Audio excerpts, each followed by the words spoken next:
Part 2కి వెళ్తున్నారని. అవును, ఇది పార్ట్ 2 కూడా ఉందండి. పార్ట్ 2 రిస్క్ అవ్వదా సార్? అంటే ఇది ఈ కథను లాగితే గనక రిస్క్. మనం కథను లాగట్లా, జోనర్ని లాగుతున్నాం 2 అని అంతే. అంతేనా? అంటే ఇప్పుడు నార్మల్గా ఇప్పుడు మొన్న అఖండే చూసాము. పార్ట్ 2 చాలా హెవీ అయ్యి దానికి కావలసినంత రెస్పాన్స్ వచ్చినట్టుగా ట్రేడ్లో ఎవరు మాట్లాడట్లేదు. పార్ట్ 2 అన్నది ఆర్గానిక్గా బయటికి అనౌన్స్మెంట్లు గట్ట లేకుండా అది ఆర్గానిక్గా స్టార్ట్ అయితే పార్ట్ 2 అన్నది పార్ట్ 1కి బేరింగ్ అవుతుందా? అంటే పార్ట్ జోనర్ అండి, అంటే హర్రర్ ఇది ఈ ఎలిమెంట్స్ ఈ జోనర్ని 2 కింద మేము కన్వర్ట్ చేసుకుంటున్నాం. అంటే మామూలుగా 2కి తీసుకెళ్ళాలండి. దాంట్లో ఆయన క్యారెక్టర్ ఎలా ఉండబోతుంది అనేది జస్ట్ లీడ్ ఇచ్చాను అంతే నేను. క్లైమాక్స్లో లాస్ట్లో అంతే. అదే ఓపెన్ ఎండింగ్ ఇచ్చారు అంతే. అంతేనా? అంతే. అంటే ఈ సినిమా కంప్లీట్ అయిపోద్ది పూర్తిగా. ఈ సినిమా కథ మొత్తం పూర్తి అయిపోయిన తర్వాత వేరే కథ స్టార్ట్ అవడానికి లీడ్ ఇచ్చా అంతే నేను. కొరత ఉంచలేదు కథలో. అసలు ఈ కథలో కొరత కాదు, కథ అయిపోతుంది ఇది పూర్తిగా సుఖాంతమే. ఓకే. కానీ మరి సంజయ్ దత్ని క్యారెక్టర్ని పెట్టడంలో డైరెక్టర్గా మీ తాలూకా ఇదేంటి సార్, కన్సెప్షన్ ఏంటి సార్? సంజయ్ దత్ని ఎందుకు తీసుకొచ్చారు? అంటే only for pan India look? Sanjay Dutt pan India look కాదండి నాకు. అంటే మనకి తెలిసి సంజయ్ దత్ గారు ఒక పాన్ ఇండియా విలన్ లాగా బాగా నాకు సెట్ అవుతాడు. ఫస్ట్ విలన్ లుక్ కానీ ఆయన జెస్చర్స్ కానీ బాడీ లాంగ్వేజ్ కానీ సంథింగ్ డిఫరెంట్గా ఉంటుంది. ఆయన మెస్మరైజ్ చేస్తాడు. స్క్రీన్ ప్రెజెన్స్ ఆయనది వేరే లెవెల్ ఉంటుంది. ఆయన్ని కరెక్ట్గా ఇన్వాల్వ్ చేయగలిగితే ఆయన దగ్గర నుంచి బెస్ట్ అవుట్పుట్ డ్రా చేయొచ్చు మనం. ఆయన అంత ఈ పర్సన్ అనమాట. నాకు ఆ విషయంలో చాలా బాగా అనిపించింది. అందుకని చెప్పి సంజయ్ దత్ గారిని అంటే ఈ క్యారెక్టరైజేషన్ చెప్పినప్పుడు ఆయన బాగుంది అని ఇంకా ఆయన ఇంట్రెస్టింగ్గా చేశారు. ఆయన చేస్తున్నప్పుడు ఇంకా నేను క్యారెక్టర్ని ఇంకా డెవలప్ చేసుకుంటూ ఇంకా ఇంప్రవైజ్ చేశాను. అసలు క్లైమాక్స్ అయితే ఆయన ఇరక్కొట్టేశాడు అసలు పెర్ఫార్మెన్స్. అవునా? అంటే మీరు ఇంకెవరినైనా 1, 2, 3 ఏబిసి ఆప్షన్స్ పెట్టుకుని చేశారా, లేకపోతే స్ట్రైట్ సంజయ్ దత్? నానమ్మ క్యారెక్టర్ మాత్రం నేను హేమా మాలిని గారిని అప్రోచ్ చేయం. ఆవిడ కూడా చేస్తానంది. ఆవిడ కూడా తర్వాత ఫాలోఅప్ చేశారు. తేడా వచ్చిందండి? తేడా ఏం లేదు. మాకేంటంటే నానమ్మ క్యారెక్టరు ఎక్స్పెక్ట్ చేయకూడదు. అంటే ఆవిడకి కథపరంగా చాలా సాదాసీదా ఆవిడే అన్నట్టు ఉండాలి. ఇప్పుడు హేమమాలిని గారిని పెడితే ఈవిడ వెనకాల ఒక ఫ్లాష్ బ్యాక్ ఉందని మీరు కూర్చున్నప్పుడే గెస్ చేసేస్తారు. ఒక గ్రాండియర్ వచ్చేస్తుంది. అవును. ఇది తర్వాత మనం ఏం చేసినా సరే వచ్చినప్పుడు మీకేం జర్కే ఉండదు. నెక్స్ట్ ఈవిడ పట్ల ఒక సింపతి, ఒక పెయిన్ ఇది రావాలి అని అంటే జరీనా వాహబ్ గారు బెస్ట్ అవుట్పుట్ ఇచ్చారు. అసలు ఆవిడ మాత్రం గుర్తుండిపోతుంది. ఆవిడకి లైఫ్ టైం సినిమా జరీనా వాహబ్కి. ఎందుకు అసలు మీరు చూసినప్పుడే ఆవిడ్ని సంజయ్ దత్ని నెక్స్ట్ హీరో గారిని ముగ్గురిని బ్రెయిన్లో ఇంటికి తీసుకెళ్తారు. వీళ్ళ ముగ్గురు గుర్తుండిపోతారు. ఎంత ముగ్గురు గుర్తుండిపోతే ఇంకా 300 రోజులు ఆడుతుంది సినిమా. ముగ్గురు గుర్తుంటారు. వాళ్ళ పెర్ఫార్మెన్స్లు ఒకళ్ళ మించి ఒకళ్ళ పోటీ. అవునా? అసలు అదే ఆవిడ సింహాసనం మీద కూర్చుని కేకేసింది, అది శివగామి షాట్ లాగా అనిపించింది నాకు. రాజమౌళి మన బాహుబలిలో. అవునవును. వాళ్ళు శ్రీదేవి అనుకుని ముందు మళ్ళీ ఆవిడ గొంతం కోరికలు తట్టుకోలేక దండం పెట్టేసి రమ్యకృష్ణ తెచ్చారు అన్నారు. బట్ మీరు ఇక్కడ ఆవిడ ఇమేజ్కే భయపడ్డారు అసలు. అంటే ఆవిడ ఇమేజ్ నాకు యాడింగ్ గురించి పక్కన పెడితే సినిమాకి మామూలుగా మనం అమ్మడానికో దేనికో ఇదో వచ్చామో కానీ దీనికి మాత్రం నాకు అంటే ఆ క్యారెక్టర్కి కరెక్ట్గా సెట్ కాదనిపించింది. నేను హీరో గారికి పంపించాను అప్పుడు. విరాట పర్వం సినిమాలో ఆవిడ జరీనా వాహబ్ గారు చేసింది పంపించా చిన్న బిట్. బాగుంది, ఈవిడ చాలా పెర్ఫార్మర్, నీకు ఓకే అనుకుంటే వెళ్ళిపోవడానికి అని అన్నారు అంతే. అంటే ఆవిడకి అంత పెద్ద ఇమేజ్ లేని యాక్ట్రెస్, టాలెంటెడ్ యాక్ట్రెస్ కాబట్టి అంతే. క్యారెక్టర్ వరకే చూస్తారు. అంతే అంతే అంతే. చాలా మందికి తెలియదు జరీనా హోప్ ఎవరో కూడా ఈ జనరేషన్ కి. కరెక్ట్. హేమల్ గారే తెలియదు అనుకోండి ఆఫ్ కోర్స్. అవునవును. అంతా ఇప్పుడు కొత్త హీరోయిన్లు మూడ్ లో ఉన్నారు. వరల్డ్ హీరోయిన్లు అంటే గుర్తొచ్చింది, ఇప్పుడు మీరు సినిమాలో 3 హీరోయిన్లు. అవును. ఆ, 3 హీరోయిన్లతో ఏం చేశారు సార్? వాళ్ళు 3 3 రకాల స్టేట్మెంట్లు ఇచ్చారు, నేను ఇంటర్వ్యూ చేశాను. అంటే ఎవరి మట్టుగా వాళ్ళే మాదే ఇంపార్టెంట్ రోల్ అనుకుంటున్నారు, అలా ఆ వరకు మాయ చేశారు మీరు. పోన్లేండి, అది అలాగే చెప్తేనే బెటర్ కదా. కానీ ముగ్గురిది ఇంపార్టెంట్ రోలే ఒక రకంగా.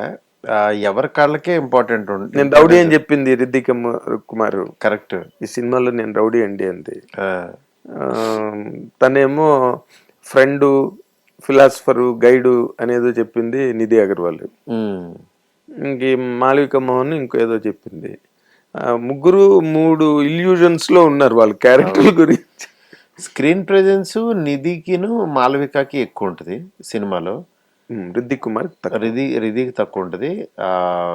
మాళవిక చాలా బాగా మీకు ఆ అమ్మాయి కనిపిస్తుంది. నెక్స్ట్ ఒక సాఫ్ట్, ఒక లవబుల్ క్యారెక్టర్ లాగా నిధి కూడా చాలా బాగా కనిపిస్తుంది. ఇద్దరేనండి మనకి స్క్రీన్ మీద. అసలు ఇద్దరు చాలా చాలా నీట్ గా ఒక దీంట్లో ఉంటారు అనమాట. అంటే ప్రభాస్ గారు మిమ్మల్ని అడిగారు అన్నది అందరికి మొత్తం ప్రపంచం అంతా తెలిసిపోయింది అనుకోండి. అవును. నాకు ఒక్కరు సరిపోరు బ్రో, 3 ఉండాలి. అలా అనలేదు ఆయన అన్నది ఏంటంటే, ఒక ఇద్దరిని పెట్టచ్చా అని అడిగారు. ఇద్దరిని పెట్టచ్చా అంటే నేను 3 పెట్టమని నేను. అంటే ఇన్ ది సెన్స్ నేను అన్నది I have to correct my self. ఒకరు సరిపోరు ఇన్ ది సెన్స్ ఈ వాంటెడ్ ఏ మోర్, ఒక మంచి ఎంటర్టైనింగ్ అట్మాస్ఫియర్ కావాలి. ఎంటర్టైనింగ్ అట్మాస్ఫియర్ అంటేనే తగ్గుతుంది. పెడదామా అని అంటే నేను 3 పెడదామని పెట్టాను అనమాట, అంతే. థర్డ్ ఆప్షన్ ఎందుకు తీసుకున్నారు మీరు? అంటే ఆయనకి 2 ఆప్షన్స్ ఉంటే బాగుంటది అని అనుకున్నప్పుడు, మన సినిమా ఓకే చేయించడం కోసం అప్పుడు ఇంకోటి పెడదాం అన్నాను నేను.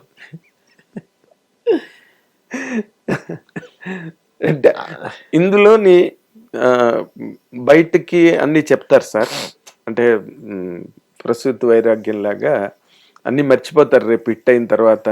ఎలాగే పెద్ద హిట్ అవుద్ది film, all across the country పెద్ద హిట్ అవుతుంది సార్ ఈ సినిమా. నేను ఇప్పుడే రాసుకోండి నేను చెప్తున్నా. సూపర్, చాలా పెద్ద సక్సెస్ అవుతుంది. Thank you. ఎందుకు దానికి నాకున్న లాజిక్ ఏంటంటే, మీ ఎక్స్పీరియన్స్ లో చెప్పండి. నా ఎక్స్పీరియన్స్ లో చెప్తున్నాను సార్. నేను అలా మనం ఎప్పుడో మాట్లాడుకున్నప్పుడు కూడా నేను 1-2 సార్లు మీతో అన్నా, అమితాబ్ గారు దేవారు, జంజీరు ఇలాంటి సినిమాలు చేసి అసలు భీకరంగా, గంభీరంగా, బేస్తో డైలాగులు చెప్తూ అసలు వస్తే చాలరా కొడతాడో చంపుతాడో అనుకునే ఒక ఇమేజ్ ఉన్న రోజుల్లో ఆయన చేసిన కొన్ని ఫిల్మ్స్ అండి, సత్యపే సత్తా అలాంటి సినిమాలు అసలు జనాల్ని అసలు థియేటర్లో చంపేసాయి. ఆయన చంపడం కాదు, స్క్రీన్ మీద. ఆ నవ్వలేక అమితాబ్ గారిలో ఇంత ఉన్నదా ఎంటర్టైనింగ్ యాంగిల్ అన్నది ఒక న్యూ ఎక్స్పీరియన్స్ ఫర్ ఆడియన్స్. అదే ఎందుకంటే is more loved across the country కాబట్టి ఆ ఇమేజ్ ఈ రోజున ప్రభాస్కు ఉంది. కరెక్ట్. సో తను కామెడీ చేయడం, ఎంటర్టైన్మెంట్ చేయడం ఎంతవరకు అన్నది నా జడ్జిమెంట్ ప్రకారం బాగా ప్లస్ అవుద్ది సినిమాకి. అదే నేను కానీ ఆయన కానీ అనుకునేది అదే. ఎందుకంటే ఇది మనకి రకరకాలుగా ఈ సినిమాలో ఎన్ని రకాలుగా కనపడాలో అన్ని రకాలు కనపడతారు. ఆయన way of modulation, dialogue delivery, సీన్స్లో మళ్ళీ ఆ క్యూట్ సీన్స్, సినిమాకి ఏం కావాలో ఎంత కిందకి దిగారో అంత కిందకి యాక్ట్ చేయడం, ఇవన్నీ కామన్ ఆడియన్ని కూర్చోబెట్టేస్తాను అనుకుంటున్నాను నేను. గ్యారంటీ అండి. మీ జడ్జిమెంట్ని నేను ఎప్రిషియేట్ చేస్తున్నా. అంటే ఆ క్యారెక్టర్ గ్రాఫ్ని అలాగ నడపాలి, ఇలా నడిపితే ఆ ట్రావెల్ నమ్మి వెళ్ళటమేనండి, అంతే. ఇంకా అంతే సార్. మనకి ఏది నచ్చిందో ఇంకా అది ఆడియన్స్ చూస్తారని ఆ కామన్ సెన్స్ మిస్ అవ్వకుండా చేయాలి, అంతే. ఇప్పుడు తీసుకుంటారు, ఎందుకంటే నేను ఆయన్ని ఎలా చూడాలనుకుంటున్నానో ఎలా ఉంటే బాగుంటుందని అనుకుంటానో అలా తీసిన సినిమా అంతే. గుడ్. కల్కిలో కూడా ఆయన చాలా ఎంటర్టైనింగ్ గా ఉంటాడు ప్రభాస్ గారు. కరెక్ట్ కదా. అవునవును. Given a chance. అవును. ఇప్పుడు దానికి దీనికి కంపేర్ చేసేటప్పుడు కంపారిజన్ వస్తుంది ఎంటర్టైనింగ్ అనగానే. మీకు అనిపించిన బేసిక్ డిఫరెన్స్ ఏంటి సార్ మీ క్యారెక్టర్ ఆర్టికులేషన్ లో? అది ఎంటర్టైన్మెంట్ అంత కామెడీ అంటే అది వేరే వరల్డ్ అండి కంప్లీట్ గా. క్యారెక్టర్ చిన్న జోవియాలిటీ ఉన్న దాంట్లో అది వేరే వరల్డ్ లో ఆ క్యారెక్టర్ ని ప్లేస్ చేసి అట్లా వెళ్ళిన సినిమా అది. ఇది అలా కాదు. ఇది కామన్ మ్యాన్, మన తణుకు తాడేపల్లిగూడు ఇలాంటి ఈ సెక్టార్ లో ఊర్లో ఉండే ఒక పర్సన్ ఎలాంటి ప్లేస్కి వెళ్ళాడు అనేది ఆ ట్రావెల్ ఉంటుంది. ఎప్పుడైనా వరల్డ్ సెపరేట్ వరల్డ్ అయిందనుకోండి, అప్పుడు మనకి సగం ఆ వరల్డ్ కొంచెం కాసేస్తుంది స్క్రీన్ మీద, ఇప్పుడు సపోర్ట్ ఉంటుంది. ఇప్పుడు అలా కాకుండా ఈ క్యారెక్టర్ ఇలా ఉంటూ వేరే వాళ్ళకి తీసుకెళ్లారు అంతే.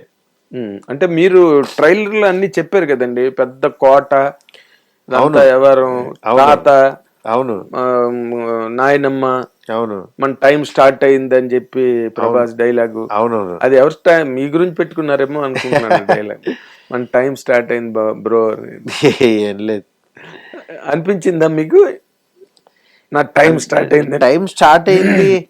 నేను అసలు ఎన్నిటి మీద ఉండనండి బేసికల్లీ. నా టైం ఫస్ట్ మన రెస్పాన్సిబిలిటీ మనం సక్రమంగా చేసాము. ప్రొడ్యూసర్ గారి హ్యాపీ, హీరో గారి హ్యాపీ, అంతే కావాలి మనకి. ఇవాళ ఫోన్ చేసినా సరే, అంటే 3 సంవత్సరాలు జర్నీ చేసిన తర్వాత విశ్వ గారు నేను ఒక అరగంట కూర్చొని మాట్లాడుకుంటున్నాం, హీరో గారు నేను చాలా హైలో మాట్లాడుకుంటున్నాం. ఈ ఆనందం రిలీజ్ బిఫోర్ వచ్చిందని అంటే పని అయిపోయినట్టే. కరెక్ట్. ఎందుకనంటే ఈ జర్నీలో ఇలా తీసుంటే బెటర్, ఇతను ఇది పని చేసి ఉంటే బెటర్ అని ఇలా అనుకుంటూ ఉంటారు కదా, ఉంటావు. ఇంకా రిలీజ్ బిఫోర్కి వచ్చేసరికి అవన్నీ ఆలోచించకుండా దాన్ని దాటి ఈ ప్రోడక్ట్ బాగుంది, ఇది ఇలా వెళ్తుంది అని రోజు ఆనందం పంచుకోవటం ఉంటుంది చూడండి. ఇంకా అక్కడ పని అయిపోయినట్టు. అదే మీరు రోజు సెలబ్రేట్ చేసుకుంటున్నారు, పండుగ చేసుకుంటున్నారు. ప్రెసెంట్ అలాగే ఉన్నాం. మీకు చూపించడమే లేట్ అంతే. ప్రతిరోజు పండుగ జరుగుతుంది నాకు. A big horror fantasy in the globe అన్న మాట అన్నారండి. అవును. అంటే వరల్డ్ లోనే ఇది బిగ్గెస్ట్ హారర్ ఫ్యాంటసీ. ఎందుకంటే హారర్ లో ఎప్పుడు కూడా మీరు ఒక ఇంట్లోనో లేకపోతే ఇక్కడో మిమ్మల్ని భయపెట్టేసో అయిపోతుంది సినిమా. ఫ్యాంటసీ ఎలిమెంట్ యాడ్ అయిన హారర్ ఈ వరల్డ్లో లేదు. ఫ్యాంటసీ యాడ్ అయిన హారర్ ఎక్కడా మనకు రాలేదు. అందుకని ఇది ఆ సెగ్మెంట్లో చూస్తే అసలు ఈ స్కేల్ ఆఫ్ ద ఫిల్ము ఇది ఇంతవరకు నాకు తెలిసి ఎక్కడా లేదు. అంటే అంత పెద్ద సెట్, ఒక 37,000 SFT సెట్ వేసాము. ఆ సెట్లో ఇంత స్పాన్లో తీసామనంటే అది ఎవరు బిలీవ్ చేయరు. అవునండి. అది బట్ బికాస్ ఆఫ్ ప్రభాస్ గారు it's happened. Hit TV app, ఇందులో short news, live news, entertainment shows, movies, digital magazines తో పాటు మీ జిల్లా వార్తలను కూడా ఫ్రీగా చూడొచ్చు.